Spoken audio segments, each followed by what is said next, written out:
Bonjour à toutes et à tous. J'espère que vous êtes très nombreux. On va vous laisser le temps doucement mais sûrement d'arriver et de nous rejoindre. Je parle pour moi, mais au nom de toute l'équipe réunie aujourd'hui pour vous dire que donc on est ravis que vous soyez là et de vous accueillir donc pour cette table ronde webinaire qui est intitulée Expérience collaborateur, séduisez, fidélisez, engagez avec une marque employeur forte. En attendant justement que les personnes arrivent petit à petit, petite question pour avoir votre météo du jour, expression un peu consacrée. Quel est votre mood du jour? Comment ça va? Normalement, il y a un sondage qui est activé. C'est vrai qu'en région parisienne, le temps est maussade, pour rester poli. Donc, ça n'aide pas. Donc, voilà, petit mood du jour. Ah, oh, dis donc. Tout le monde est content. Dis donc, oui, je m'approche, je me mets plus près. Dis donc, oui, les gens sont contents. Je pense que ça doit être la joie d'écouter parler marque employeur. Le dernier, ça. Il ne peut pas y avoir d'autre explication. C'est la joie de parler marque employeur. Bonjour Gilles, bonjour Noémie, bonjour Nathalie, bonjour Denis. Nadal, oui, je sais. Ah non, Hier. Ouais, oui. Comme quoi, tout arrive. Terrible sortie. Bonjour Sandrine. Ouais, oui, mais comme quoi, rien ne dure éternellement. Bonjour Elisabeth, bonjour Nathalie. Je vais commencer doucement et sûrement en me présentant moi, voilà, avant qu'on commence dans le vif du sujet. Mais alors, ravie de voir que vous êtes tous pumped up, au taquet et de bonne humeur, ça fait plaisir. Donc c'est moi qui vais avoir le plaisir d'animer aujourd'hui ce webinaire. Et donc moi, je suis Marie-Sophie Zambeau, donc peut-être que vous me connaissez déjà ou pas. Donc moi, je me définis comme une experte et une passionnée de RH et de recrutement tout particulièrement. Ça fait à peu près 20 ans que de manière opérationnelle, j'évolue dans cet environnement, dans cet écosystème du recrutement. Et puis, je suis heureuse fondatrice de Rethink RH, un cabinet de conseil en recrutement et marque employeur depuis un petit peu plus d'1 an. Oui, Elsa, le live a débuté. Je vois parler, mais je n'ai aucun son, me dit France, normalement. Est-ce qu'il n'y a que France ou oui, les gens, vous nous entendez ? 1, 2, 1, 2, tout le monde nous entend, nous voit, pas de problème. N'hésitez pas dans le public chat, justement, dans le chat, à nous faire part de questions, à nous remonter si vous avez des problématiques. On vous entend, c'est parfait. Alors, aujourd'hui, on va vous parler de marque employeur. C'est vrai que par moments, ça me fait un petit peu sourire. Je vois des choses passer sur une guide à droite à gauche où on nous parle de la marque employeur comme si c'était quelque chose de super récent. Non, c'est vraiment pas une notion récente puisque ça date même. En fait, c'est Didier Pitelet, petit point historique, qui l'a introduit en France en 1998. Donc, ça fait déjà plus de 25 ans que cette notion et ce concept existent en France. Et donc, pour le définir, c'est vrai que moi, en la matière, quand on dit marque employeur, je pense à plein de personnes, mais entre autres, je pense à Thomas Charlin. Donc, pour bien planter le décor aujourd'hui, je vais vous donner une de mes définitions chouchoutes du sujet, celle de Thomas Charlin. Donc, la marque employeur, c'est la marque appliquée au RH. C'est l'ensemble des attributs et des signes caractéristiques d'une organisation en tant qu'employeur. Qu'est-ce qui la caractérise ou la singularise en tant qu'employeur? Et la formulation de la marque employeur, c'est la réponse à trois questions très simples. Moi, j'aime bien justement cette manière de définir avec 3 questions. Première question, pourquoi je vous rejoindrai en tant que collaborateur? Deuxième question, pourquoi devrais-je être fidèle? Et troisième question, pourquoi devrais-je être investi? Et donc justement, on va concrètement, durant cette table ronde, voir comment faire d'une marque employeur forte un levier puissant pour mieux séduire, fidéliser et engager ses collaborateurs. Et donc, vous avez vu là, c'est moi qui tiens le crachoir et qui parle, mais je ne suis pas seule, loin de là, je suis même en très très bonne compagnie. Donc, ce que je vais faire, c'est que je vais les laisser se présenter tour à tour, chacun l'un après l'autre. Et je leur ai aussi demandé qu'ils se présentent, mais que chacun donne un chiffre qu'il estime le plus saisissant sur l'importance de la marque employeur par rapport à son domaine de prédilection. Donc voilà, il y aura présentation et chiffres par chacun d'entre eux. Et donc, Thomas de Fletcher, mais j'ai anticipé un peu. Je te laisse la parole. Super, merci beaucoup à Marie-Sophie. Enchanté d'être là avec vous, en tout cas pour parler de ce beau sujet. Donc effectivement, il y a 2 Thomas, donc il faudra faire attention. Moi, je suis commercial depuis 2 ans chez Fletcher. Fletcher, c'est le poulpe. Vous l'avez peut-être vu passer sur LinkedIn ou ailleurs. Et on est spécialisé dans le recrutement. Donc ça va être mon focus, en tout cas, du jour. Et le recrutement, dans la marque employeur, c'est capital, étant donné que, un petit chiffre, 70% des futurs collaborateurs visent d'autres passifs carrière avant de postuler. Donc, va falloir la bosser pour avoir des candidats. Voilà pour moi. Et à mon tour, donc moi c'est Alexandre Léon, je suis commercial chez A-Team et je suis ravi d'être avec vous aujourd'hui. Donc je travaille pour A-Team qui est une solution qui digitalise toute la partie onboarding des collaborateurs. Donc on aide globalement les entreprises à améliorer la satisfaction de leurs nouveaux collaborateurs. Et moi ma stat du jour, elle est simple, c'est 12% des salariés sont satisfaits de l'onboarding. L'idée aujourd'hui c'est de vous montrer comment moi je vais pouvoir vous aider à améliorer cette statistique et pas être à 12%, mais monter à 20, 30, 40, jusqu'à 100% si on est très, très, très bon. Voilà pour ma part. Et pour ma part, donc, je m'appelle Thomas Campagnac. Donc, il y a 2 Thomas aujourd'hui. Moi, ça fait 8 ans que je travaille dans les technologies RH et je suis très content de partager cette table ronde avec vous et ravi au public de faire votre connaissance. Moi, mon chiffre, c'est 34% des Français avouent avoir déjà quitté une société consciemment pour une question d'incompatibilité des valeurs, ce qui est assez fort. Et chez Zest, justement, alors nous, on est un citron, nous sommes là pour équiper les services RH et les managers d'outils afin de faire plusieurs choses. Donc, renforcer l'engagement des collaborateurs, mieux piloter leur équipe et par effet en cascade, finalement, améliorer au global la performance d'une entreprise. Bon, parfait. Merci Thomas. Merci Thomas et Alexandre. Merci de vous être présentés. Avant de débuter cette table ronde, sachez que j'ai déjà dit, mais nous, on va vous expliquer, vous présenter des choses. On a bien évidemment réfléchi à une manière de structurer, d'architecturer notre propos. Mais le but aussi, c'est de répondre à un maximum de questions et de susciter l'échange. Donc, n'hésitez pas dans le chat à poser toutes vos questions pour que ça soit interactif. Soit on arrive à y répondre éventuellement au fil de l'eau, soit on y répond plus tard, à la fin. Il y a un temps qui est vraiment dédié. Il y a 10-15 minutes qui sont dédiées pour répondre à vos questions. Soit éventuellement, même plus tard, si on croule sous les demandes, on peut plus tard, après, aller regarder les questions et vous répondre de manière plus individuelle. Allez, donc aujourd'hui, on va parler de 3 volets spécifiquement. Et donc, c'est parti, on va débuter avec le volet recrutement. Et donc, assez naturellement, je laisse la parole à Thomas de Fletcher. Merci Marie-Sophie. Donc effectivement, marque employeur égale marque recruteur. Ça paraît évident, mais autant le rappeler. Je vais vous donner 2 chiffres encore qui permettent de montrer que c'est capital de le bosser et d'aller voir aussi vos directions pour leur confirmer la chose. 69% des candidats sont plus susceptibles de postuler si l'employeur gère activement sa marque employeur. Donc on voit que c'est évidemment un rapport très positif. Et les entreprises aussi, avec une marque employeur forte, diminuent de 43% leur coût d'embauche.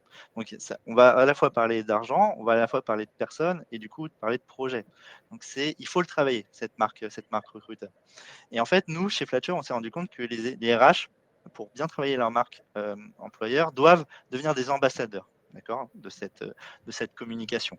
Donc, travailler soigneusement leur contenu, travailler soigneusement leur page LinkedIn, leur page Internet, la culture de l'entreprise et comment on se montre. Parce que sinon, les gens ne vont pas arriver. Et en plus de ça, ne va pas y avoir l'effet positif qui en découle. Donc, nous, en termes de recommandations, on propose souvent à nos clients de publier des contenus de team building, de montrer la culture, de susciter la curiosité, d'engager. Donc, en fait, adapter des codes très marketing de contenu, ce n'est pas un gros mot non plus, pour faire que votre entreprise va être vue et bien vue.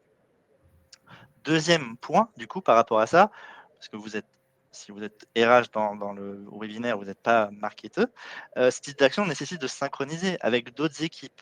Dans l'idéal, vous avez bien sûr des équipes communication marketing, où vous pouvez aussi demander à votre entourage quoi faire, comment vous aider. Parce que c'est ça le vrai challenge, c'est d'aligner la marque employeur avec des équipes transverses. Donc, le marketing peut vous aider à vous trouver des thèmes. Par exemple, chez Fletcher, nous, durant le Festival de Cannes, on a poussé certains contenus en rapport. Et ça, c'est l'équipe marketing qui l'a pensé. Donc, c'est très en lien avec cette marque employeur, l'idée de remise de prix. Ça va intéresser les gens qu'on cherche à recruter. Et enfin, si je pouvais vous laisser… Thomas, Oui, oui. dites-moi. Thomas, on voit justement le résultat du sondage où vous voyez qu'il n'y a que 7% qui effectivement ne mènent pas d'action avec communication marketing, donc c'est bien, ce qui est assez logique. On peut s'appuyer sur les équipes com et marketing parce que c'est aussi un autre métier. Il faut que les deux soient en synergie pour que ça soit le plus efficace possible. Exactement. Et le marketing saura s'adapter. S'il vous faut un visuel, ils ont les outils, ils ont la connaissance. Et c'est des choses qui évoluent tout le temps, comme les RH. Les RH ont des nouvelles pratiques. Le marketing aussi. Il faut savoir s'adapter. Merci pour ces réponses. C'est quand même positif dans la grande majorité. Et toujours en rapport avec ces équipes et les RH, il faut aussi développer sa visibilité sur les sites de notation. Ça, c'est capital maintenant. Un chiffre qui est important, d'Hello Work, donc très connu sur le marché, 72% des candidats consultent le site carrière, donc il faut en avoir un, et un qui soit représentatif de votre vraie culture, ça c'est capital. Et de plus en plus, 33% pour l'instant, des candidats refusent une offre si une entreprise est mal notée. Mal notée où? Sur Google, sur Glassdoor, ou à travers certains réseaux. Donc il faut avoir cette connaissance de comment vous êtes vu. Neonest, qui est un de nos clients, nous disait d'ailleurs, pas si longtemps que ça, dans un autre webinaire, qu'ils ont travaillé les notes, et notamment les notes négatives. Et c'est pas grave d'avoir des notes négatives, c'est réaliste. Par contre, ils ont encouragé les employés à les satisfaire, du coup, les employés qui sont contents d'être là-bas, à laisser des commentaires positifs sans les obliger, mais plutôt les inciter à travailler dans un chemin qui est commun de marque employeur positive. Et en fait, D'accord. Oui, justement, excusez-moi Thomas, les intervenants, et puis ceux qui nous écoutent, il y a un petit décalage, mais justement, de manière très très concrète, parce que le but aussi c'est qu'on ressorte avec des tips et des choses très concrètes. Voilà, je suis une organisation, j'ai 0 avis sur Glassdoor pour mon entreprise. Bon, mais au moins j'en ai pas de négatifs, mais j'en ai 0. Ou alors j'en ai que des négatifs. Qu'est-ce que je peux faire concrètement pour que ça change? Alors, déjà, il faut savoir qu'il y a des avis négatifs très légitimes. Vous ne pourrez pas faire grand-chose à part apprendre de ça. Et il y a des avis aussi qui peuvent être une attaque. Ça peut arriver. Donc déjà, ces sites-là ont des moyens de défense. Les entreprises ne sont pas toujours victimes ou coupables. C'est un entre-deux. Donc si vous voyez des commentaires négatifs qui sont un peu louches, vous pouvez toujours faire une demande. Au-delà de ça, c'est du travail qui est long terme. Et après, je laisserai la parole à ceux qui veulent intervenir sur ce sujet. Les collaborateurs qui deviennent des ambassadeurs, ils ne deviennent pas du jour au lendemain. C'est un travail interne, de long-termiste, un travail continu de créer cette marque employeur. Peut-être commencer par vous-même. Je pense que ça peut avoir le coup. Ce serait intéressant d'avoir un sondage. Est-ce que vous avez tous mis une note sur Glassdoor pour commencer, pour en avoir une? Et ensuite, c'est un travail qu'on va faire avec les autres. Et autant on peut avoir des quick wins, des petits contenus qu'on peut lancer à droite à gauche, mais la marque employeur, bien sûr, ça se construit dans le temps et ça se pense dans le temps. Oui, ça se pense dans le temps, mais ce qu'il ne faut pas hésiter, je me permets, c'est que souvent, en fait, on a des messages mais qui ne sont pas suffisamment, pas de l'ordre du subliminal et pas forcément suffisamment directs. Là, en tant qu'employeur, on peut, sans problème, parce qu'il n'y a pas d'obligation, mais communiquer régulièrement en disant vous vous plaisez chez nous, ça se passe bien, vous savez que la marque employeur, c'est important. Rappeler des chiffres en disant les candidats, ils vont consulter ces plateformes. Donc, si vous êtes satisfait, avez-vous pensé à déposer, à laisser un avis? Pensez à. Il n'y a aucune obligation. On ne va pas fliquer et suivre ça. Mais rien que ça, pensez à communiquer là-dessus de manière très, très concrète, pas du tout subliminale vis-à-vis de ses collaborateurs. Ça peut déjà faire avancer les choses, je pense. Complètement. D'ailleurs, moi j'aimerais bien rebondir. Tu as dit un truc hyper intéressant, Thomas. Un mot super intéressant. C'est le mot ambassadeur. C'est quoi un ambassadeur? Déjà, c'est un collaborateur en fait, qui est engagé et qui va véhiculer la culture de l'entreprise en dehors même des bureaux. Et donc, chez iTeam, on pense que pour transformer un collaborateur en ambassadeur, il va falloir bien l'onboarder. On verra ça un petit peu plus tard pour la partie onboarding. Mais le but, c'est quoi? C'est d'avoir de la cooptation. Puisque si vous avez ce collaborateur qui véhicule, qui parle autour de lui, de sa super expérience dans cette entreprise, forcément, il va booster la marque employeur de l'entreprise. Et donc, une stat, il faut le savoir, 69% des employés issus de la cooptation restent plus longtemps qu'un collaborateur lambda et recruté de manière classique. Donc, c'est hyper important de les transformer en ambassadeurs, ces collaborateurs. Et moi, j'en parlerai lors du deuxième thème qui sera sur la partie onboarding. Et là, vu que tu me tournes la perche sur ambassadeur cooptation, je suis obligée de la saisir et de rebondir en disant oui, la cooptation, c'est chouette. J'écris régulièrement dessus en disant en fait, c'est un levier qui est très, très puissant au recrutement et qui est souvent sous-exploité par les organisations. Alors moi, mais c'était plutôt dans des boîtes d'IT ou des cabinets de conseil, généralement, c'était à peu près 30% des recrutements qui étaient effectués via la cooptation. Alors après, pour ce secteur d'activité en région parisienne, mais ce n'est pas négligeable. Donc, ça a beaucoup d'avantages. L'avantage auquel on pense tout de suite, c'est qu'on va réduire les coûts de recrutement et les délais, bien évidemment. On va aussi accéder à un marché que j'appelle, entre guillemets, marché caché ou marché gris de personnes qui n'étaient pas forcément en recherche active, qui n'avaient pas mis leur CV sur les canaux classiques de recrutement.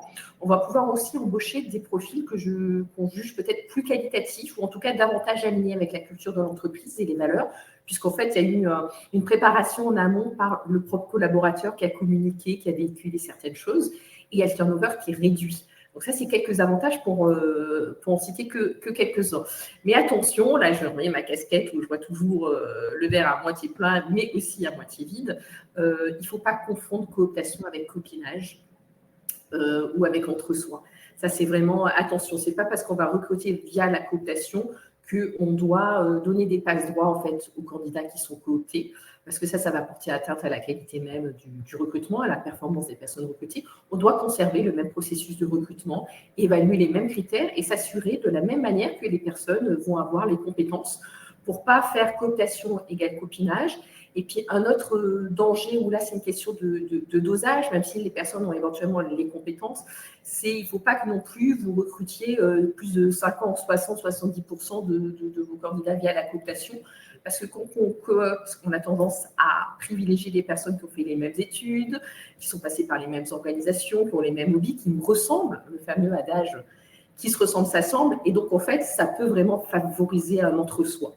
Et donc, ça porte atteinte à la diversité. Donc, il faut l'avoir en tête. Comme dans tout, le poison est dans la dose. Donc, la cooptation, c'est chouette. Mais il y a des règles. Les règles, ce n'est pas de passe-droit. Avoir le même processus, évaluer les mêmes critères. Et puis, veiller quand même à une certaine équité, de diversité dans les candidats et dans les profils recrutés. C'est ce que je voulais dire sur le sujet. Et j'en profite, moi j'ai quelque chose qui est intéressant. Effectivement, moi ça me fait penser à ça, c'est que nous on a un indicateur qui est de plus en plus mesuré d'ailleurs par les entreprises. C'est le INPS, un indicateur qui permet de connaître le niveau de recommandation des collaborateurs pour leur entreprise et qui est justement un bon moyen en tout cas pour l'entreprise pour savoir si la cooptation sera un levier qui sera activable ou non. Et INPS, ça veut dire quoi déjà, l'acronyme ? Bonne question. C'est vrai que c'est un acronyme. INPS, en fait, c'est le cousin du NPS. Donc, NPS, c'est Net Promoter Score. Et INPS, c'est Employee Net Promoter Score. Et le NPS était déjà connu et reconnu comme indicateur pour mesurer la satisfaction client et la probabilité de recommander un produit ou un service.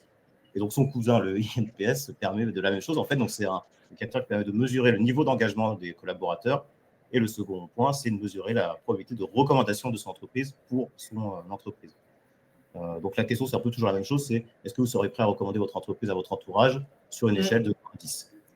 Et d'ailleurs, sans trop faire une grosse parenthèse dessus, mais on a même, nous, des clients qui font une corrélation, en fait, une symétrie des attentions entre l'impact de ma satisfaction collaborateur et ma satisfaction client. Et de voir qu'effectivement, il y a des impacts. Plus mes collaborateurs sont contents, plus ça peut en avoir un impact positif sur le business.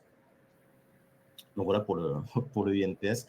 Et le second point que je trouve hyper intéressant dans ce que vous avez dit, et notamment Thomas, c'est effectivement les avis Glassdoor, ce qui est perçu en tout cas par le candidat et ce qui est vécu en interne. Et je pense que c'est hyper important et c'est vraiment à prendre en compte. C'est moi ce que j'appelle en fait cohérence finalement de la marque employeur.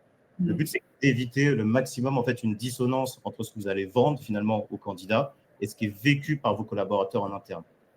Parce que finalement, attirer des talents avec votre image, mais si en interne, en fait, il y a une image, s'il y a une mauvaise ambiance qui tue l'implication et la motivation des collaborateurs, ça ne va pas forcément marcher. Et finalement, même pire, entre guillemets, c'est que s'ils acceptent de rejoindre l'entreprise et que ce qui se passe en interne, ce n'est pas ce qui avait été vendu, finalement, il y a des grands risques que le collaborateur mette fin à sa période d'essai rapidement. Ce n'est pas terrible non plus en termes de marque employeur. Donc, d'où l'importance de bien travailler de l'intérieur pour la faire rayonner à l'extérieur. C'est ça le point important. Et au-delà de Glassdoor, il y a quelque chose aussi qu'on voit de plus en plus auprès de nos clients, c'est des labels. Je ne sais pas si certains des personnes là sur le webinaire ont des entreprises labellisées, donc type Great Place to Work ou Happy at Work, donc qui sont des labels qui reconnaissent ces entreprises où il fait bon vivre. Et d'ailleurs, même Zest, maintenant, depuis plusieurs mois, a ses propres labels qu'on délivre à nos clients en fonction des scores qu'ils ont pu obtenir au baromètre collaborateur. Oui, effectivement, on voit de plus en plus des choses sur les baromètres avec un impact qui est non négligeable sur les candidats qui sont rassurés par ça. Moi, je rebondis parce que là aussi, c'est un de mes chevaux de bataille sur la communication employeur qui doit être alignée avec la réalité vécue. Parce que souvent, justement, quand on parle de marque employeur, on voit à côté paillettes, joli, etc. Et on se dit, voilà, il faut que je travaille sur un joli message. Oui, mais le message, il doit être joli parce que la réalité vécue, elle est jolie. Parce qu'en fait, s'il y a une distorsion, entre guillemets, communicationnelle, s'il y a une dissonance entre les deux, ça ne va pas du tout fonctionner. C'est pas que ça ne va pas fonctionner, c'est que ça va même être contre-productif. Et ça, je vous le garantis. Et donc, les gens, tu le disais, Thomas, ils vont partir pendant la période d'essai ou même après le turnover. Et il va y avoir des illusions côté candidat qui ne vont pas comprendre entre ce qu'on leur a vendu pendant la phase et le processus d'entretien et la réalité. Mais il va y avoir aussi beaucoup d'agacement côté de vos collaborateurs parce qu'eux, ils doivent passer différents messages.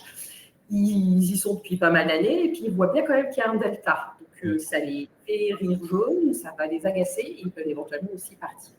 Donc, je n'ai pas d'action avec Thomas Chardin, mais j'aime bien citer une de ses phrases sur le sujet qui est la marque employeur, c'est le bifidus actif de votre RH. Ce qu'elle fait à l'intérieur se voit à l'extérieur. Donc, ce n'est pas fake it till you make it, c'est voilà, la marque employeur reflète la réalité des choses. Et puis, petite anecdote, parce que là encore, je suis un peu taquine, il faut faire attention à sa communication employeur, aux valeurs, aux messages qu'on choisit de délivrer, parce qu'après, ça peut vraiment se retourner contre vous. Un des exemples phares, c'était Enron. Donc, Enron, pour ceux peut-être qui ne connaissent pas, c'était un géant américain d'énergie. Il s'est effondré au début des années 2000 parce que de grosses malversations, fraude comptable, etc. Et j'en passe. Et en fait, on va dire ironie du sort, leur valeur capitale, c'était respect, intégrité, communication et excellence.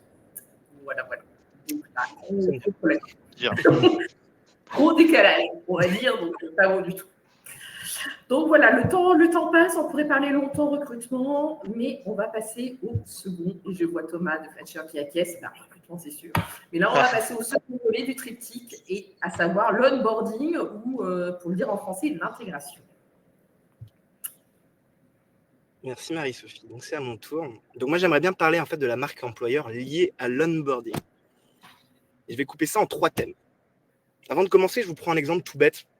J'imagine vécu par beaucoup de personnes, on pourrait faire un sondage et ça, je pense qu'il y aurait quasiment 100 personnes qui vont répondre oui. Ça nous est tous arrivé de ne pas avoir d'informations pendant 1 mois, 2 mois, 3 mois sur la future entreprise qu'on va rejoindre. C'est-à-dire qu'on arrive le jour J et on n'a pas d'informations sur l'entreprise, on ne sait pas où on doit aller. On se présente au bureau et on dit « Ah, vous êtes arrivé » et finalement, ça ne se passe pas très bien dès le premier jour. Et ça, c'est un vrai problème.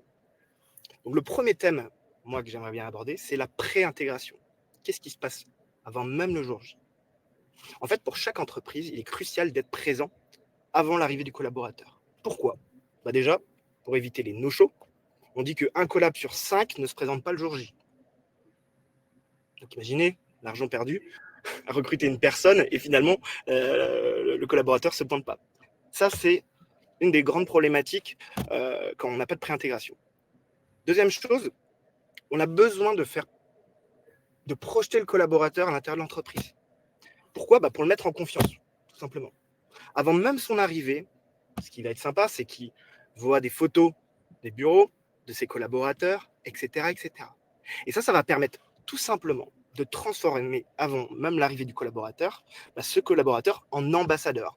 D'ailleurs, on va beaucoup utiliser ce mot, le mot ambassadeur. Et donc, c'est ce qu'on fait chez iTeam, puisqu'on va vous permettre tout simplement de l'automatiser, d'améliorer l'expérience, la satisfaction, et ainsi de suite. Et d'ailleurs, je rebondirai tout à l'heure sur ce que vous avez dit, Denis. C'était hyper intéressant, je vais y venir. Ensuite, le deuxième thème, c'est quoi? Je t'interromps parce que moi, j'adore interrompre les gens. Je vais remettre une couche sur le pré-boarding. Je vais faire « Oyez, oyez », braves gens qui nous écoutez. Quand on pense onboarding, la plupart des gens, c'est une notion dont on parle quand même depuis maintenant pas mal d'années. Alors, ce n'est pas totalement au point, on a vu des chiffres qui ont été cités en introduction, mais ça parle. Mais souvent, en fait, je me rends compte encore que l'onboarding, les gens le font débuter à l'arrivée effective du collaborateur au sein de l'entreprise. Et ben, non, en tout cas, après, on a inventé un autre terme qui est le pré-boarding. Pour moi, l'onboarding, ou plus particulièrement le pré-boarding, c'est à partir du moment où votre candidat il a accepté votre proposition d'embauche, il a signé son contrat, et donc ça commence à cette étape-là. Et pour moi, la période véritablement de tous les dangers sur laquelle vraiment il ne faut pas souper, il faut être présent, il faut maintenir le contact, c'est la période justement entre cette signature de contrat et l'arrivée effective. Pourquoi ? Parce qu'en fait, pendant cette période, votre candidat, certes, il a signé quelque chose chez vous, mais ce ne sont pas non plus engagés que ça, même moralement, parce que souvent on sort la morale, et il continue à avoir son CV en ligne ou à être sollicité par des recruteurs, d'autres organisations, voire son employeur actuel, qui veut essayer coûte que coûte peut-être de le conserver. Donc c'est la période de tous les dangers, et pour moi c'est là vraiment où il faut mettre le paquet, tout particulièrement. Clairement. Et d'ailleurs, il faut le noter, je pense que vous le savez tous, mais une signature de promesse d'embauche ne fait pas foi pour la venue du collaborateur le jour J. S'il trouve une autre entreprise un jour avant d'arriver, il pourra vous planter. D'où l'importance, en effet, comme disait Marie-Sophie, de la préintégration. Le deuxième thème que je voulais aborder, c'est finalement qu'est-ce qui se passe après la préintégration. C'est l'intégration, ou plus communément appelée l'onboarding. Aujourd'hui, beaucoup d'entreprises n'ont pas standardisé quelque chose. On arrive, on a un livret d'accueil, on ne rencontre pas les départements avec qui on va travailler et c'est compliqué. Pourquoi ? Parce qu'en fait, vos collaborateurs vont être mécontents dès la première semaine. Il faut savoir qu'environ 20% des collaborateurs démissionnent pendant les 45 premiers jours. Donc, c'est le moment clé. Il faut être très, très efficace dès le début sur la partie onboarding. C'est super intéressant comme chiffre. Ça me semble assez monstrueux quand même. Et tu as une idée de la tendance, à savoir est-ce que ces dernières années, ce chiffre, il a tendance à augmenter ou à diminuer parce que justement, on s'améliore collectivement sur l'onboarding au sein des organisations? En fait, les entreprises s'améliorent collectivement sur l'onboarding. Néanmoins, les nouvelles générations ont tendance à plus démissionner rapidement. Donc, ça fait un équilibre ça augmente, mais ça baisse un petit peu parce que les entreprises, forcément, sont meilleures en onboarding. Et d'ailleurs, c'est ce que disait Denis tout à l'heure dans le chat. 70% des salariés seront issus de la génération Y et Z en 2030. Et c'est pour ça que l'onboarding, il est crucial. C'est parce qu'on n'onboard plus comme avant. On va devoir vraiment accueillir les nouveaux collaborateurs de la bonne manière pour qu'ils restent le plus longtemps possible. Il faut rester à la page, quoi.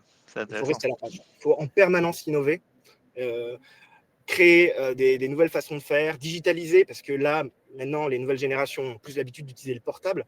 On parlera d'accessibilité tout à l'heure.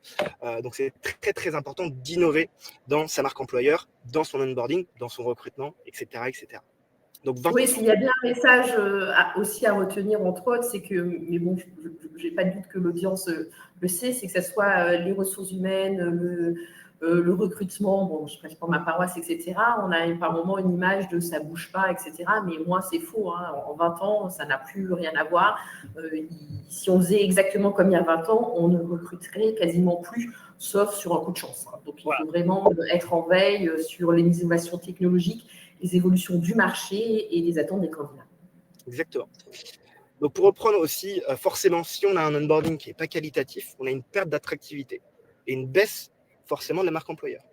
On parlait des avis Glassdoor tout à l'heure. Un collaborateur qui est mal onboardé, pas forcément, mais peut aller mettre un mauvais avis sur Glassdoor.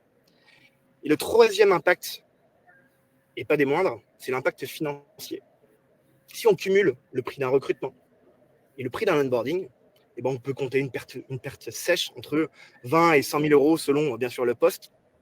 Donc, c'est très, très important de bien recruter, mais aussi de bien onboarder.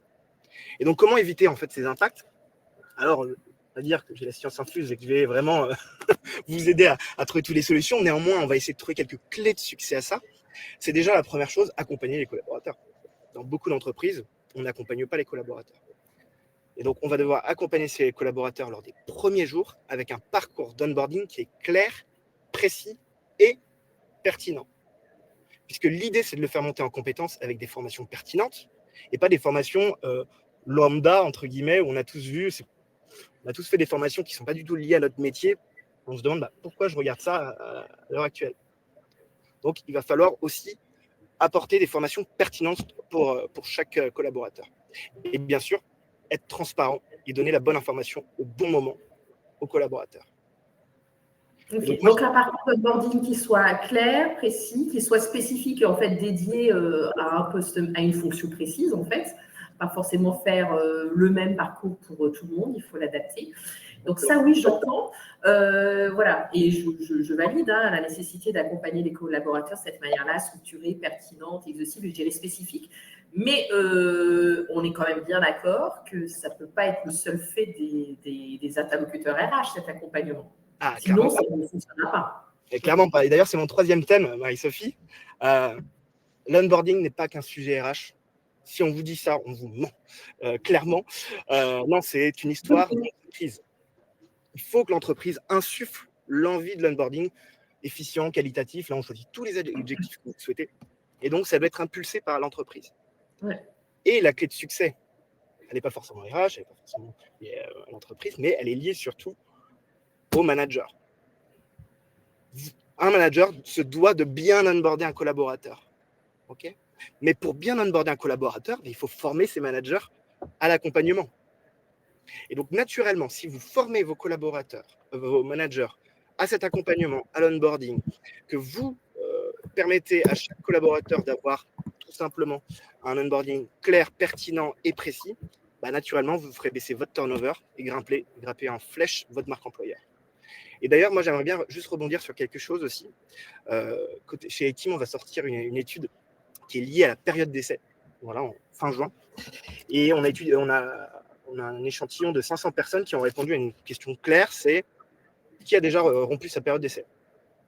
Et on voit que chez les 18-34 ans, 42% des personnes qui ont répondu ont déjà rompu au moins une fois leur période d'essai. A contrario, les 50-65, c'est que 33%. On voit bien que la génération change, que les gens vont changer. Et c'est pour ça que c'est crucial d'innover et d'innover avec cette population-là.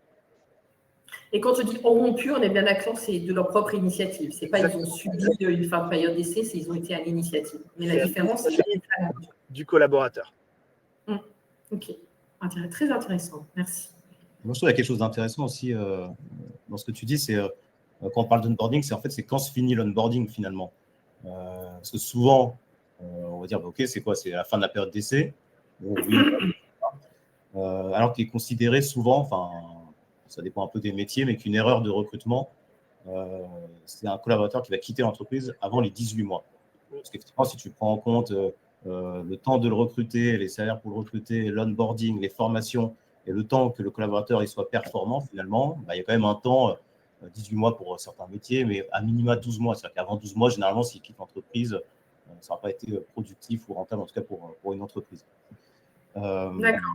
Oui, c'est vrai que souvent, en fait, c'est toujours le sujet. Comme on disait, quand on fait commencer l'onboarding, on n'était pas forcément d'accord.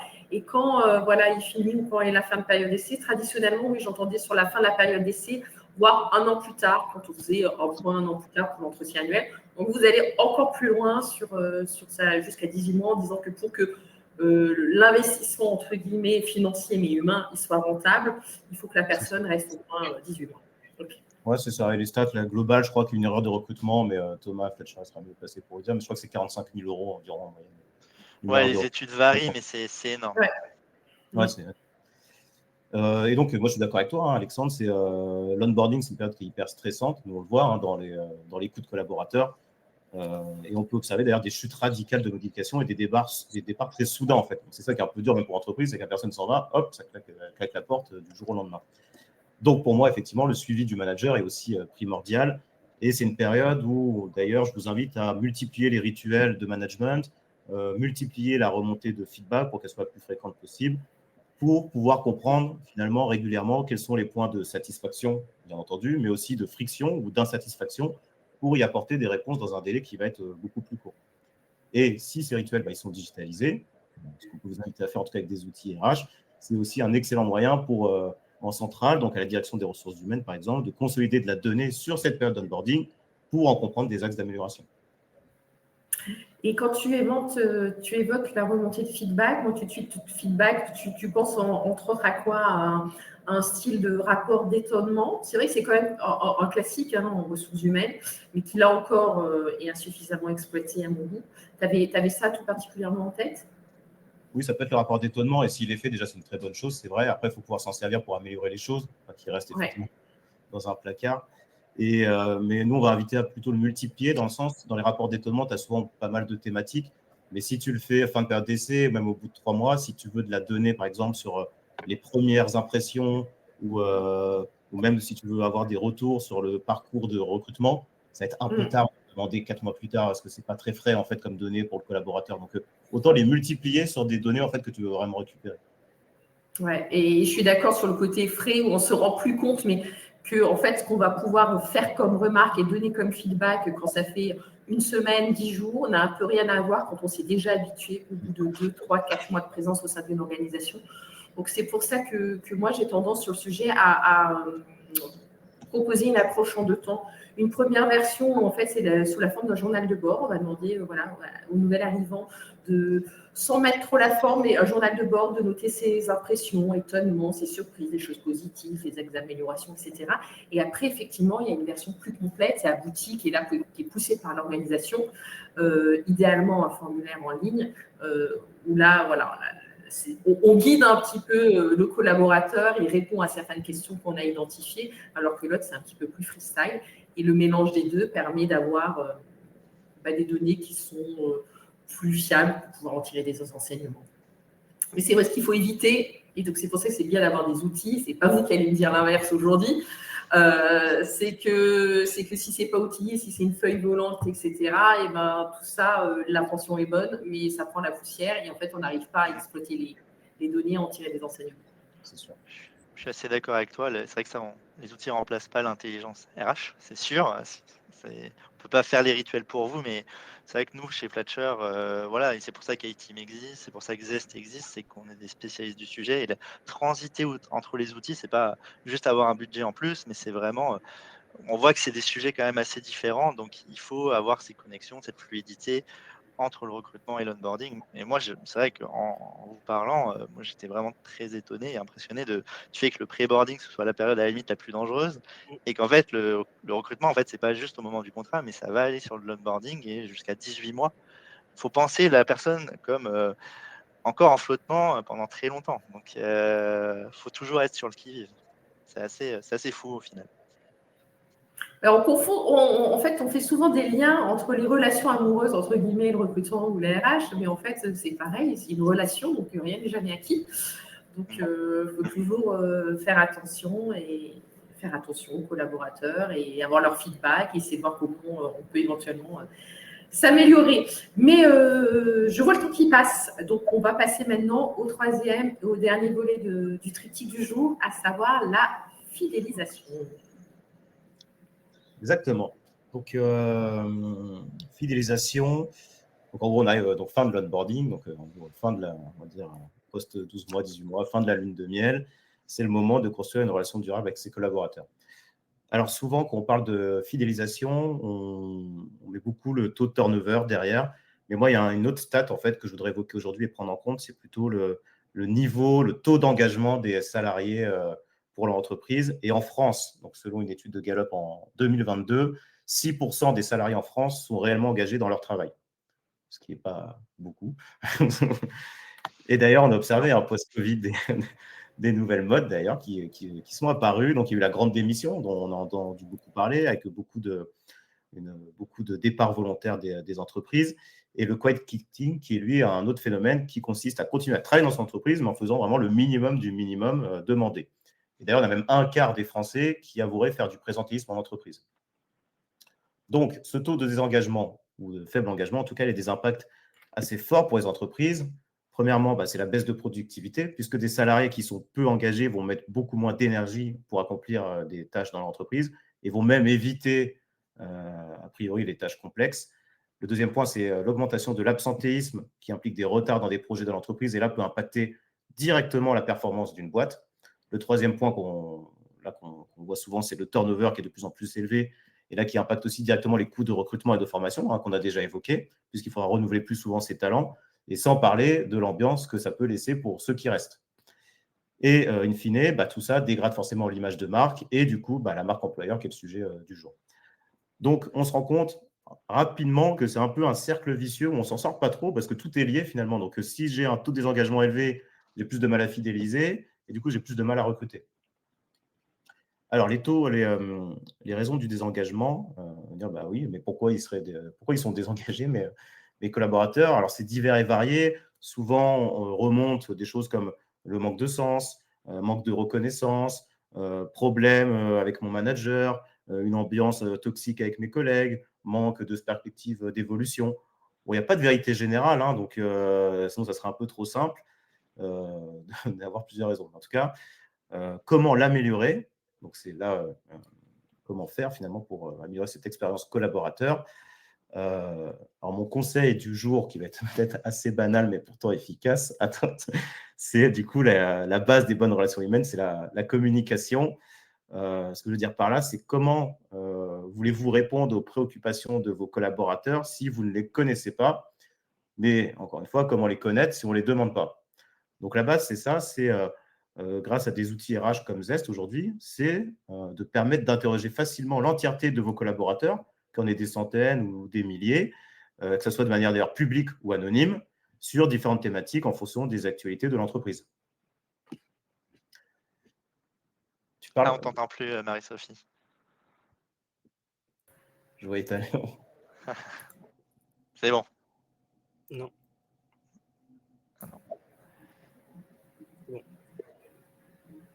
Il a du mal. Désolée, j'ai un côté Bonaldi pour ceux qui ont la référence. Oui, moi je rebondissais, mais avec un petit délai, donc sur le terme anonyme. Je pense qu'effectivement, en fait, si on est dans une logique où on veut avoir le réel feedback des collaborateurs pour prendre le pouls de l'entreprise, d'être au plus près de la réalité, c'est important de plutôt mettre des choses en place qui soient anonymes, parce que sinon il y a un vrai frein. Il y a un vrai frein côté collaborateurs qui vont éventuellement avoir peur de s'exprimer, peur des représailles. Donc, je trouve ça... Moi, je recommande en fait un côté plutôt anonyme qui rassure tout le monde pour obtenir des réponses qui soient honnêtes, qui soient les plus utiles possibles. Et vu qu'on est aussi sur ce sujet, quand on met en place un questionnaire comme ça, on considère que c'est quoi le pourcentage de taux de réponse qu'il faut atteindre pour que ça soit un minimum fiable et intéressant et pertinent. En dessous de combien on se dit, bon, c'est raté, là j'ai eu des réponses, mais globalement, est-ce que je peux en faire quelque chose? Est-ce que je peux en tirer des conclusions générales? Non, pas forcément. Nous, on a des objectifs généralement avec nos clients, mais en fait, c'est déjà forcément plus tu as de réponses, plus tes résultats sont avérés, c'est sûr.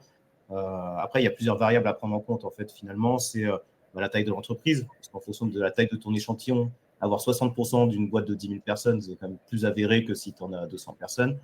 La typologie de population, donc forcément, pareil, donc des personnes connectées au siège, on va estimer qu'il y aura des taux de réponse plus forts que des populations de terrain détentrices ou non d'une adresse email. Troisième point, c'est la maturité de l'entreprise. Est-ce que c'est son premier baromètre, son premier sondage, ou est-ce qu'elle est déjà habituée à le faire? Et toute la communication que tu vas mettre autour de ce projet. Si tu le lances sans trop communiquer, forcément, tu n'auras pas trop de taux de réponse. Si c'est bien travaillé en amont, pendant, après, ça renforce les taux de participation, c'est sûr. Et à vos clients, vous leur donnez quoi comme objectif? Ils font, en première fois qu'ils font, vous leur dites, sans que ça soit trop ambitieux, mais vous leur dites qu'il faut qu'ils atteignent quoi à peu près? Alors, ça va dépendre un peu de ce que j'ai exprimé un peu comme variable à prendre en compte. On va dire, en gros, juste pour terminer, peut-être effectivement sur des populations non connectées, atteindre 50%, ça peut être déjà une bonne base. On va estimer que sur des populations que sièges connectés, 50%, ça n'aurait pas été un très bon score. Mais globalement, en fonction de ces variables, on va peut-être définir un premier taux qui va être aux alentours de 60-70%. En fait, on va se challenger chez Zest avec nos clients pour pouvoir embarquer un maximum de personnes. Et ce qui est important, c'est tout le dispositif qu'on va mettre en place pour embarquer l'entièreté des populations, dont les populations de terrain. Alexandre en parlait brièvement juste avant, c'est tous nos outils, c'est aussi notre faculté à embarquer toutes les populations d'une entreprise. Et franchement, on a des beaux taux de succès d'ailleurs, même sur des entreprises justement avec des populations déconnectées en industrie, avec des clients qui dépassent la barre des 90-95% de taux de réponse. Ouais, c'est chouette. Ouais, c'est super chouette. Il y en a des challenges. Enfin, vraiment, tout passe aussi pour moi après. Enfin, au-delà de tout ça, c'est vraiment la communication que tu veux mettre autour du projet qui peut vraiment challenger aussi les collaborateurs et qui comprennent aussi l'intérêt de le faire. Donc, on répond anonymement pour améliorer les choses. Et si on comprend ça, on a envie de répondre parce qu'en fait, l'objectif, c'est d'améliorer quand même son quotidien par la suite. Alors, Thomas, je ne veux pas du tout ça tombe sur toi. Je ne veux pas te mettre la pression particulièrement, mais ça fait déjà 45 minutes. Et donc, je pense qu'il va falloir tous collectivement que peut-être on accélère si on veut avoir le côté un peu interactif et répondre aux questions de l'audience. Donc, effectivement, donc pour finir la boucle sur l'engagement, donc là, donc on parle d'écoute collaborateur, de remontée de données RH qui va pouvoir nourrir la fonction RH, mais aussi les managers qui sont eux en première ligne pour comprendre du coup ce qui se passe réellement sur le terrain et donc détecter des signaux faibles avant-coureurs et anticiper les choses plutôt que d'être en réaction une fois que c'est un peu trop tard. Pour certaines entreprises, même c'est l'occasion de prévenir des risques psychosociaux, donc les RPS. Et plus globalement, avoir une mesure de l'engagement, c'est avoir des indicateurs que vous allez pouvoir faire challenger, et faire progresser dans le temps. Parce que tout ce qui se mesure va pouvoir s'améliorer. Et c'est grâce à ces retours, à ces indicateurs, que vous allez pouvoir mettre des actions concrètes et adaptées en place pour toutes les populations de l'entreprise et du coup agir sur l'engagement collaborateur, la motivation et maîtriser au mieux son turnover. Et le deuxième point que je voulais évoquer, c'est la place du manager et son rôle aussi dans la fidélisation et l'engagement des collaborateurs, qui est hyper importante, car c'est une raison d'ailleurs principale pour laquelle on peut quitter son entreprise, et aussi une belle raison pour laquelle on reste généralement. Donc c'est pourquoi il faut lui donner des outils efficaces, en tout cas pour mener à bien les missions RH de son poste. Donc que ce soit le recrutement, l'onboarding, et là pour la fidélisation. Et au-delà du coup de la prise de pouls régulière que je viens d'évoquer, c'est surtout les rituels de management. Aujourd'hui, en France, en tout cas nous, ce qu'on constate, effectivement, ça s'arrête souvent à l'entretien annuel d'évaluation, et encore, hein, toutes les entreprises ne le font pas. Et pareil, il y a certains secteurs d'activité, j'en prends toujours un peu à l'industrie, moi, parce que j'ai beaucoup en tête, mais où il y a des taux de complétion des entretiens annuels qui peuvent être faibles. Alors qu'en tant que manager, moi, ce que je vous inviterais à faire, c'est finalement prenez du temps avec vos équipes, instaurez des rituels réguliers pour suivre des éléments qui vont être hyper importants pour eux et qui auront un impact positif sur l'engagement. C'est par exemple la définition et le suivi des objectifs, donner une vision claire sur la stratégie de l'entreprise et l'impact qu'a le collaborateur dans le développement de cette entreprise, la définition des compétences à acquérir et le plan de formation qui va avec, ou même tout simplement donner du feedback régulier sur les missions qu'il a effectuées. Et si c'est bien orchestré, tout ça, finalement, ça va donner plus de sens aux missions du collaborateur, plus de visibilité pour lui, sur son avenir dans l'entreprise, et ça va agir positivement sur son engagement. Et même, je finirai là-dessus, du coup, si le collaborateur est amené à quitter l'entreprise, ça peut être ça aussi quand même, d'avoir du turnover. Le but, c'est pas de dire tout le monde reste à vie dans l'entreprise. Et ben, je vous invite à soigner l'offboarding, donc la phase de départ. Parce que même dans une autre entreprise, le collaborateur peut rester ambassadeur. Je fais une mini parenthèse, on ne l'a pas évoqué, mais Thomas, enfin moi-même et Alexandre, on était tous les deux des anciens poulpes, parce qu'on a tous fait nos débuts chez Flatcher, et pourtant aujourd'hui on est dans le même écosystème et on peut être ambassadeur de Flatcher. On fait une table ronde ensemble aujourd'hui. Donc voilà. Et l'autre point, il y a un phénomène d'ailleurs qu'on voit de plus en plus arriver, c'est ce qu'on appelle les salariés boomerang, ceux qui reviennent même après coup dans leur entreprise. Ouais, Sophie, t'en as parlé de ça, ouais. Ouais, oui. Et oui. Donc, je vais faire vite, mais ceux qui sont intéressés, j'écris les choses dessus. Pourquoi on en parle? C'est pas anecdotique en fait, pas du tout. Ça fait pas mal d'années, mais là en fait, sur les 3 dernières années, c'est une enquête LinkedIn. Il disait que sur les 3 dernières années, ça avait augmenté de 36% en fait ce phénomène du recrutement boomerang, à savoir collaborateurs qui, ayant quitté une entreprise, décident à un moment d'y retourner et qui la réintègre. Donc là encore, il y a tout plein d'avantages puisque on recrute à moindre coût. L'onboarding, forcément, il est facilité puisqu'on connaît l'organisation.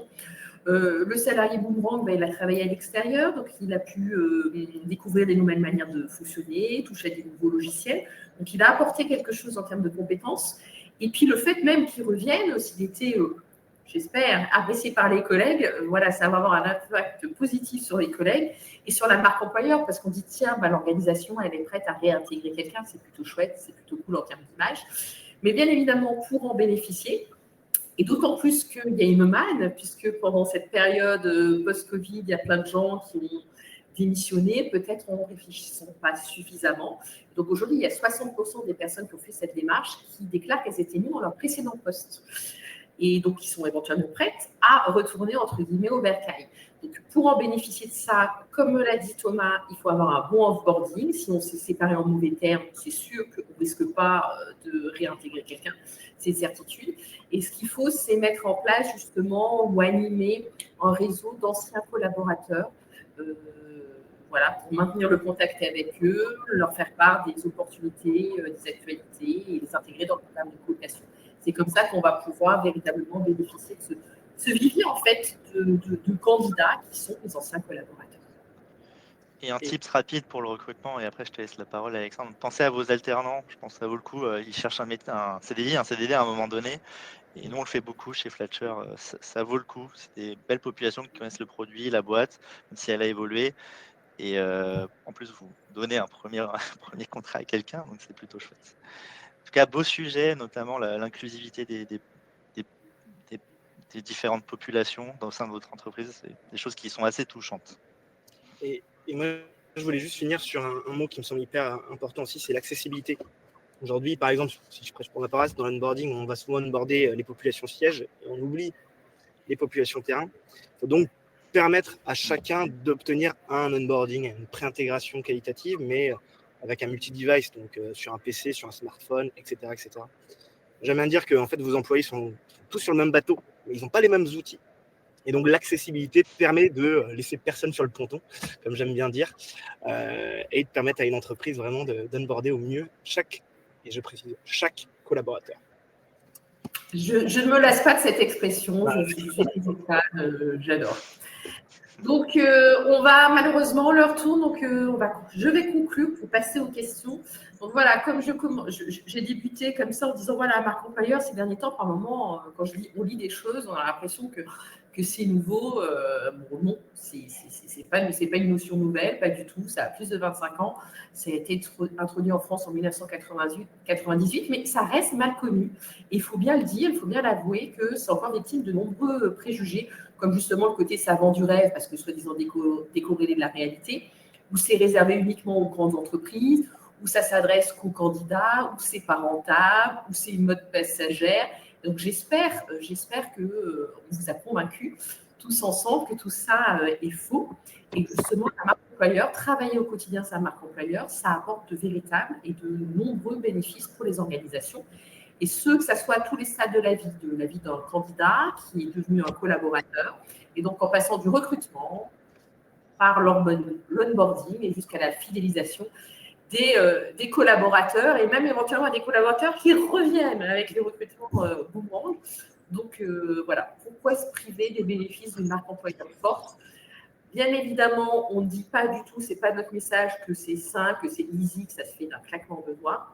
Mais on dit que voilà, ça mérite fortement le coup qu'on se penche sérieusement sur le sujet, qu'on mette en place des choses pour pouvoir en bénéficier. Et donc maintenant, place aux questions. Si vous avez des questions, on est tous là et on y répond avec grand plaisir. Je vois qu'il y en a une d'Anaël, c'est plus pour toi Thomas, je pense. À quelle fréquence faire ce genre de sondage, tâter le pouls des collaborateurs? C'est une bonne question. Donc, ça dépend aussi un peu de ce qu'a déjà fait l'entreprise. Si vous avez vraiment jamais mesuré la satisfaction ou l'engagement de vos collaborateurs, on a des clients qui vont commencer avec un baromètre par an, qui est déjà une bonne mesure. Mais en réalité, si vous souhaitez vraiment avoir des retours réguliers, vous pouvez lancer ce qu'on appelle du pulse. Donc, du pulse, en fait, c'est avoir du feedback finalement un peu en temps réel de ce que ressentent vos collaborateurs pour pouvoir vraiment anticiper les signaux faibles, etc. Et là, à définir la fréquence ensemble, on va dire que les clients qui font du pulse vont faire une fois par mois, par exemple. Ouais, c'est vrai que le faire trop, ça peut désengager aussi les gens. Donc, c'est vrai que le timing est... Il ne faut pas user. Voilà, le but, ce n'est pas non plus de tous les jours poser des questions, ce sera un peu trop. Mais après, il faut varier parfois les questions, les thématiques, les actualités. Donc, ça dépend un peu du moment de la boîte. Si, par exemple, il y a un déménagement, parfois, s'il y a de la croissance externe avec des rachats, ça peut un peu perturber les collaborateurs. Donc là, il faut peut-être en faire un peu plus parce que ça va être des moments stressants pour eux et il faut avoir de la donnée. sinon, voilà, une fois par mois, au baromètre trimestriel, c'est déjà un bon début. Ouais, je vais enfoncer une porte ouverte, mais je rajouterai aussi qu'à la limite, la fréquence, oui, il y a un sujet, c'est question de curseur, mais que c'est surtout si on pose des questions, qu'on a leur retour, le retour des collaborateurs, et qu'après, globalement, on s'assoit dessus, il ne se passe rien, là, effectivement, c'est catastrophique et les gens, ils vont répondre de moins en moins. Donc, il y a aussi ça. La fréquence est un sujet, c'est à voir aussi en fonction des enjeux, de la taille, etc. Pour pas non plus lasser les gens. Mais surtout, il faut qu'ils comprennent que ce n'est pas, entre guillemets, pour se faire plaisir ou que ce n'est pas un prétexte, c'est qu'on les questionne, on leur pose des questions pour pouvoir après concrètement en faire quelque chose et améliorer des conditions, des situations, etc. Non, tu as entièrement raison. Parce que s'il y a pas, il faut qu'en tout cas les collaborateurs puissent percevoir ou constater qu'il y a des choses qui se mettent en place. Parce que si on ne fait que questionner mais qu'il n'y a pas d'action par la suite, au bout de 3 questionnaires, le taux de réponse va chuter. Non, parce qu'on rigole, mais moi, par exemple, je ne citerai pas de nom. J'ai été au sein d'une organisation qui a fait justement, dans le but éventuellement d'avoir un label qui nous a tous questionnés.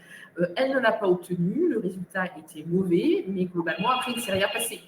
Donc, ça ne donne pas envie de se mobiliser pour les prochains questionnaires, pas du tout.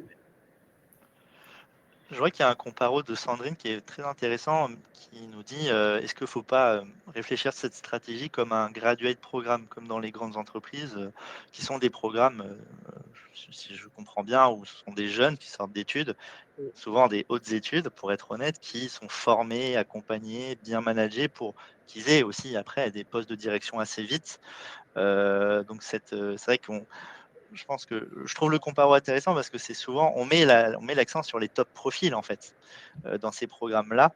Mais c'est vrai que je trouve ça assez légitime de se dire faut le diffuser à tous les collaborateurs de l'entreprise. Je ne sais pas ce que vous en pensez, vous. C'est hyper intéressant le graduate programme.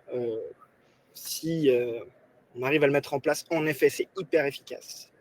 Mais ça demande énormément d'investissement de l'entreprise, que ce soit en termes d'effectifs, de temps et ainsi de suite, et d'argent. Donc c'est pour ça d'ailleurs qu'on voit ça souvent que chez les grandes entreprises, donc dans la banque souvent, dans l'assurance et ainsi de suite. Donc en effet, ça peut être un moyen de capter cette nouvelle génération Y, Z, etc. Néanmoins, ça veut dire que ça nécessite beaucoup d'investissement de l'entreprise pour le faire. Voilà. Il faut de l'argent aussi. En gros, c'est un peu ça. Donc, en effet, ça peut être très efficace, mais attention à ne pas vous foirer, parce que ça peut arriver très vite. Et mais après, si on veut justement aller ou mettre en place ces programmes dédiés, entre guillemets, aux talents, moi, je n'aime pas forcément trop ce terme, mais aux personnes à potentiel, talent, etc., ne pas oublier que ça commence dès le recrutement et que donc, éventuellement, il faut briefer les recruteurs sur quelles sont les compétences, quels sont les critères qui font que ces personnes sont éventuellement détectées, identifiées comme talents, et puis après, suivre justement 1 an plus tard, si on a embauché la personne, 2 ans plus tard, est-ce qu'on s'est trompé ou pas, pour pouvoir en tirer là encore des enseignements.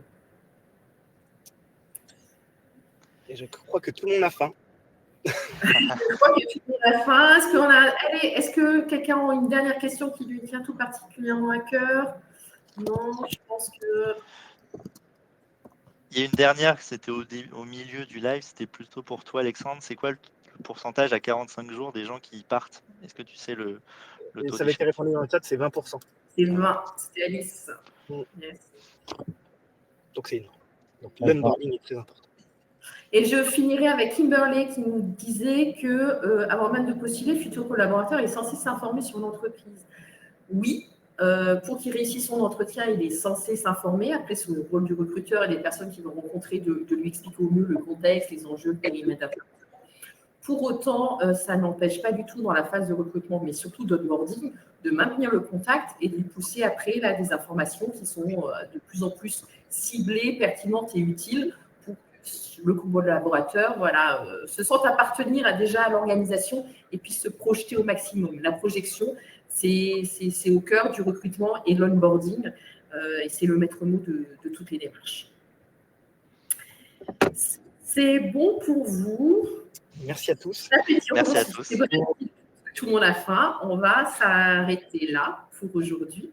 Moi, j'ai été ravie de pouvoir participer à cette table ronde. Je vous remercie toutes et tous, les intervenants, l'équipe derrière, les gens qui nous ont écoutés, ceux qui vont nous réécouter, à titre personnel. Je pense que vous aussi, et je répondrai à toutes les questions qu'on me posera. N'hésitez pas. Et je laisse les derniers mots à mes petits collègues du jour. Je m'éclipse. Vas-y, Thomas Fletcher. Merci beaucoup Marie-Sophie, super intervenante. J'ai beaucoup aimé faire ce webinaire et au plaisir de rediscuter si vous voulez parler recrutement avec Fletcher. Et moi aussi, je me permets de remercier tout le monde ici, Thomas et Marie-Sophie. Et si vous voulez aller un tout petit peu plus loin sur la digitalisation de l'onboarding, mais aussi de l'offboarding et des moments clés d'une vie d'un collaborateur, n'hésitez pas à me contacter ou aller directement sur le site A-Team. Un peu tout pareil, très content en tout cas d'avoir partagé ce webinaire avec toi, Marie-Sophie, et mes anciens camarades. Ça serait cool aussi de pouvoir faire T'étais en famille. Il y a un poil de nostalgie là. Ouais, faire des choses par la suite. Merci à tous ceux qui nous ont écoutés. Bien sûr, moi, je suis disponible aussi pour vous parler des sujets de ZES, donc, qui sont l'engagement collaborateur, les rituels de management, des sujets qui me tiennent à cœur. N'hésitez pas, vous pouvez me contacter sur LinkedIn directement ou faire une demande sur le site. Et à très vite du coup. Merci à tous. On vous laisse attaquer à vos occupations et manger. Bon repas, bon déjeuner. Merci. Au revoir.